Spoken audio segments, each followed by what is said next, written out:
été, diront certains. Parce que la neige tombée vendredi dernier était une neige. 3 40 1970 avec des slides élan SS. OK. Véhicule un peu spécial, on appelle ça la catégorie Atlas 600.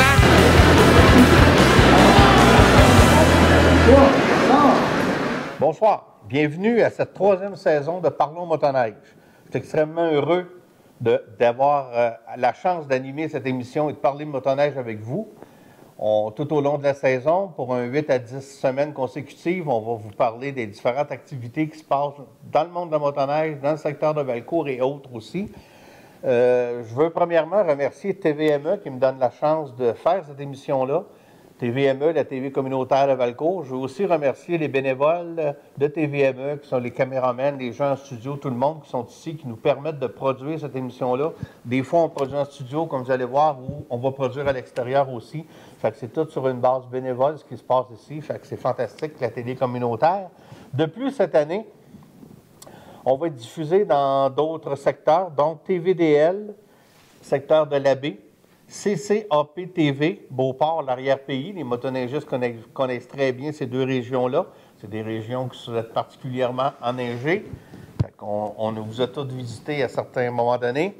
Mascotel, secteur de Saint-Hyacinthe, Drummondville, et Câble Action, qui est diffusé dans plusieurs municipalités et municipalités rurales des cantons de l'Est. Tout ce beau monde-là vous salue. Puis, lors des conditions de sentier, on va parler un peu de toutes ces régions-là. Même, on parle du Québec en général. Fait que pour une nouvelle année. Et cette année aussi, les émissions vont se retrouver sur YouTube. Donc, on va avoir une très, très belle diffusion. Fait que j'attends aussi vos commentaires. On va parler de quoi cette année? Tout au long de l'année, évidemment, on va parler de sécurité. Ça fait toujours partie essentielle de nos messages. On a eu cette année, ceux qui l'ont eu, une émission, elle est disponible aussi sur YouTube, pré-saison. Au mois de novembre, on a parlé de ce qui s'en venait pour l'hiver. On a parlé des courses d'accélération qu'il y a eu à Valcourt. Fait que cette émission-là, c'est déjà une nouveauté cette année. Elle est au mois de novembre. Ceux qui l'ont manqué, toujours disponible sur YouTube. On va parler évidemment, l'incontournable Grand Prix de Valcourt, parce qu'on fait toujours, c'est un événement d'envergure provinciale et même au-delà. Ici à Valcourt, fait qu'on va avoir des entrevues avant, pendant le Grand Prix, tout ça. Fait que suivez-nous si vous voulez des nouvelles du Grand Prix. Il y a une nouveauté dans le coin ici, c'est qu'on appelle le Festival en neige. Festival pour Valcourt, région neige. C'est un festival, on en parlait un petit peu tantôt, qui se déroule sur plusieurs semaines. La motoneige est impliquée, plusieurs autres activités aussi. Je vais vous en parler un peu plus tantôt. Et on aura une émission probablement avec probablement la semaine prochaine avec une entrevue qu'on va expliquer un peu plus. C'est quoi le Festival en neige? C'est pour qui? Mais c'est pour tout le monde, c'est sûr. On va parler de ça au courant de la saison. Et on tient toujours les conditions de sentier, les activités ici dans la région. Si, par exemple, les gens des autres diffuseurs, les motoneigistes, les clubs des autres régions voudraient qu'on parle spécifiquement de vous autres d'une activité ou quelque chose, bien, vous m'envoyez un courriel, mario.côté@brp.com, et je pourrais parler des activités qui s'en viennent chez vous dans les semaines. On enregistre toujours en début de semaine pour une diffusion à partir du jeudi. Fait qu'il faudrait que j'ai ça presque une semaine à l'avance pour pouvoir préparer le petit article. On est ouvert à ça, on est diffusé un peu partout, donc on va étendre un petit peu nos secteurs d'activité.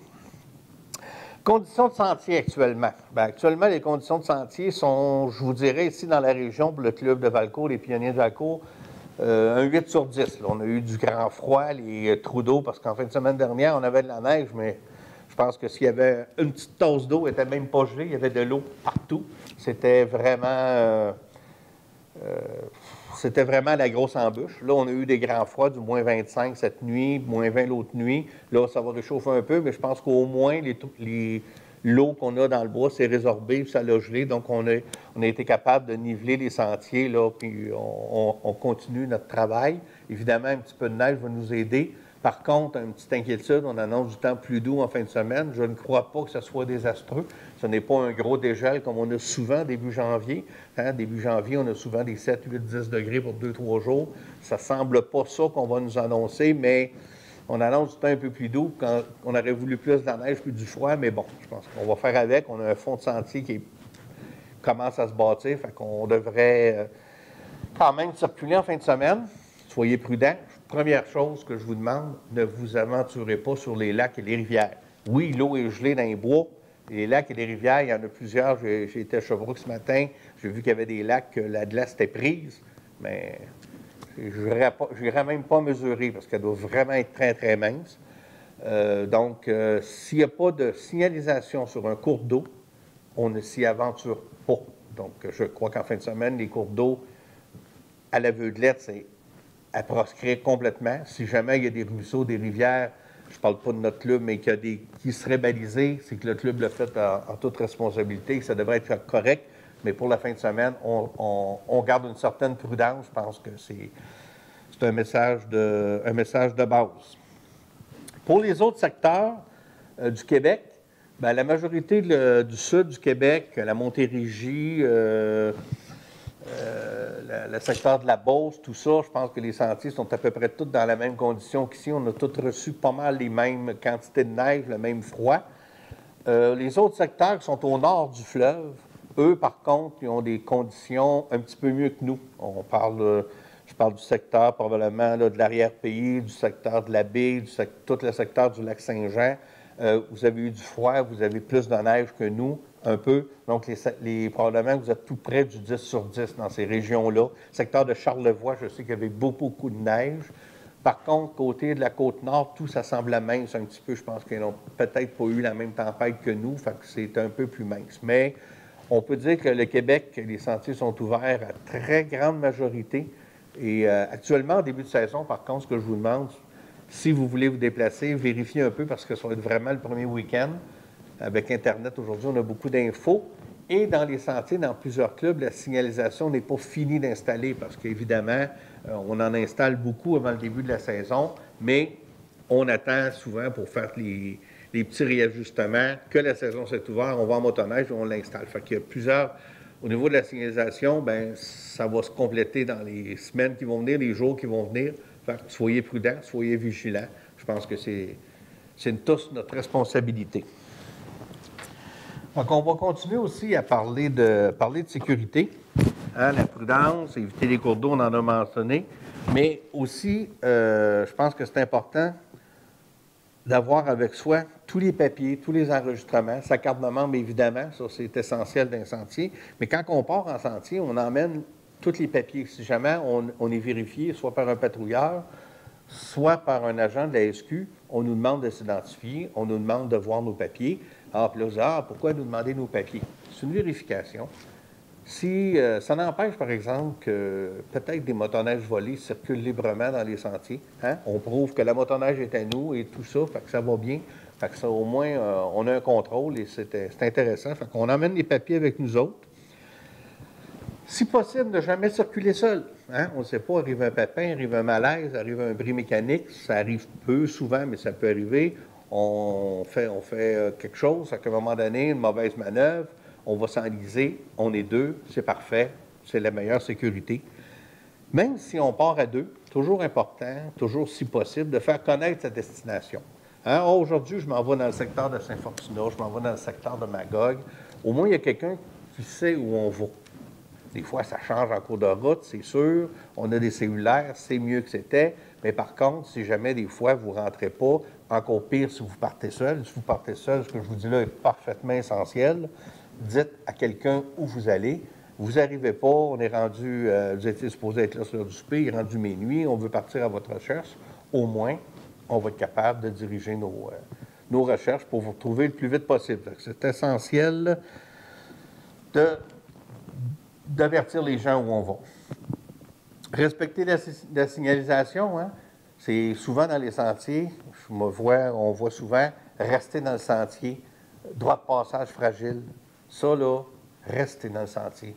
C'est sûr que c'est tentant, une belle poudreuse, ça nous tente d'aller l'essayer, mais si le club a pris la peine de mettre une annonce, droit de passage fragile, ça, là, c'est que l'agriculteur qui est là, il y a un champ de luzerne ou de je ne sais pas trop quel produit, et il nous donne un endroit pour passer avec générosité, mais il ne veut pas que son champ soit tapé partout. S'il vous plaît, respectez ça, parce que c'est nos droits de passage qu'on va perdre. Puis là, vous savez que négocier un droit de passage, des fois, c'est pas juste de changer et d'aller à la terre du voisin. Ça implique beaucoup plus que ça. C'est beaucoup plus compliqué. On peut être obligé de faire des détours de plusieurs kilomètres. Puis des fois, ça amène à une fermeture d'une destination, fermeture d'un sentier. Donc, restez dans le sentier, respectez la signalisation. Respectez aussi les limites de vitesse en voie de votre sécurité et de la sécurité des autres personnes. Pour l'alcool, c'est pareil, hein? La loi, c'est 0,08. Il n'y a pas de problème avec ça. Par contre, moi, nous, ce qu'on recommande, ce que les clubs recommandent et que la fédération recommande, tolérance zéro. Puis quand on arrive à destination, le soir, on profite de la vie, on profite d'un bon verre de vin, qu'un bon souper. La vie est merveilleuse comme ça. Je pense que c'est une recommandation qu'on vous fait tous, puis c'est pas juste moi, Mario Gauthier, c'est toutes les organisations de motoneige canadiennes sont sous cette recommandation-là. Même aux États-Unis, j'ai participé à plusieurs congrès.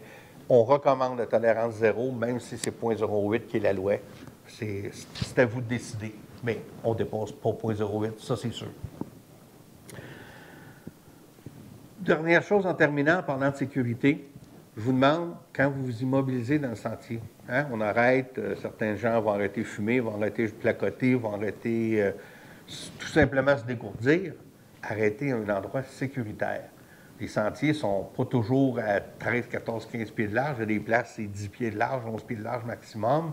Si vous arrêtez dans une courbe, un endroit qu'on ne vous voit pas d'avance, ça peut être dangereux. Si jamais vous arrêtez à cause d'un bris mécanique, de quelque chose, vous avez besoin d'arrêter, puis vous n'avez pas nécessairement choisi l'endroit, bien, sécurisez l'endroit. Il y a quelqu'un avec vous qui, elle, se fait placer un petit peu à l'arrière pour faire signe que vous êtes arrêté à un mauvais endroit. Mais si vous arrêtez juste pour placoter ou quelque chose comme ça, bien, attendez un demi-kilomètre, 1 kilomètre plus loin, là, pour arrêter un endroit où ce que vous pouvez vraiment vous tasser sur le côté et laisser le sentier libre. C'est important. À un moment donné, on s'est tout fait avoir, arriver dans une courbe. Oups, là, il y a 4-5 skidoo, il y a du monde à côté de la machine, là, puis il s'en vient un autre skidoo à sens inverse. On passe où, là? C'est un petit peu, je pense que ça en va de votre responsabilité de faire ça en toute sécurité. OK, pour revenir sur les activités du club, on va passer un petit peu sur les activités passées. Lors de l'émission pré-saison, on vous parlait de notre soirée d'ouverture avec notre remise aux membres honoraires. On a eu une très, très bonne soirée d'ouverture, une bonne participation, beaucoup de plaisir, une bonne bouffe, de la bonne musique, beaucoup de danse. Les gens se sont amusés. Ça a été vraiment un bon succès encore cette année. On a eu notre remise de prix aux membres honoraires. Hein. Comme vous savez, une carte de membre honoraire, c'est 50 $. C'est limité à 450 cartes maximum et on fait une remise de prix. On a fait le gagnant du premier prix, c'était une motoneige Renegade 600 Ace 2016. Le gagnant est M. Stéphane Daigneault de Valcourt. C'est lui qui a gagné la belle motoneige. Il était très heureux, M. Daigneault. Il n'était pas présent au souper lors du tirage, mais on l'a appelé, puis ça a pris à peu près 12 minutes, puis il était avec nous avec un très, très, très grand sourire. Si vous voulez voir sur le site Internet, il y a une photo de M. Daigneault recevant la motoneige, puis on a eu les autres prix aussi. On avait des prix de 500 à 50 $. On avait plusieurs prix. Donc, la liste totale des gagnants est aussi sur notre site Internet. Vous allez voir tous les gens qui ont eu la chance de gagner un des prix. Fait que ça a été un bon succès pour nous. On est contents. C'est un moyen de financement important pour notre club. Puis, je peux vous dire qu'on va revenir avec ça l'an prochain. Fait que, bien, on fait quand même tirer une belle motoneige, c'est 50 $, mais une motoneige sur 450 billets, fait que c'est important, c'est des bonnes chances de gagner. Fait que c'est là pour les activités passées. Comme je vous disais, on a toujours notre site Internet, les Pionniers de Valcourt, puis on a notre site Facebook. Donc, vous pouvez faire une recherche sur Google avec les Pionniers de Valcourt ou tout simplement dans Facebook aussi, une page Facebook. Dans ces deux endroits-là, on vous donne les conditions de sentier, les activités à venir. On essaie d'être à jour toujours le plus possible et presque pas tout le temps live, mais pas loin. Dans les activités à venir pour la saison, on a une bonne saison en avant de nous autres. On a le randonnée annuel qui va être le 30 et 31 janvier. Cette année, on va dans le coin de Sainte-Marie en Beauce. On part vers 9 h le samedi matin. C'est à peu près un 230 km. On va se rendre là, on va coucher là avec le souper, tout se passe à l'hôtel j'ai oublié le nom, donc je reviendrai la semaine prochaine avec le nom. Sur le site Internet, l'information est toute là. On a actuellement réservé un bloc de chambre au nom des Pionniers de Valcourt. Quand vous appelez pour réserver votre chambre, vous dites que vous faites partie du groupe Les Pionniers de Valcourt. Les chambres sont réservées jusqu'à à peu près une semaine et demie de la date. C'est sûr que nous, on ne prend pas en charge les chambres, mais on a un bloc de chambre qui est réservé pour nous. Donc, vous faites vite, puis vous réservez votre place, puis vous venez avec nous. On a toujours beaucoup de plaisir. Fait que j'ai hâte de vous voir, de vous rencontrer. Départ le samedi matin, le 30, du centre de la motoneige Performance NC, ici à Valcourt. Après ça, Festival en neige. On va vous en parler en plus de détails. Festival en neige, c'est quoi? C'est plusieurs activités qui sont à Valcourt entre le 29 janvier et qui se terminent le 12, 13, 14 février avec le Grand Prix. Je vous dis, je vais faire rapidement parce qu'on va en parler des prochaines semaines.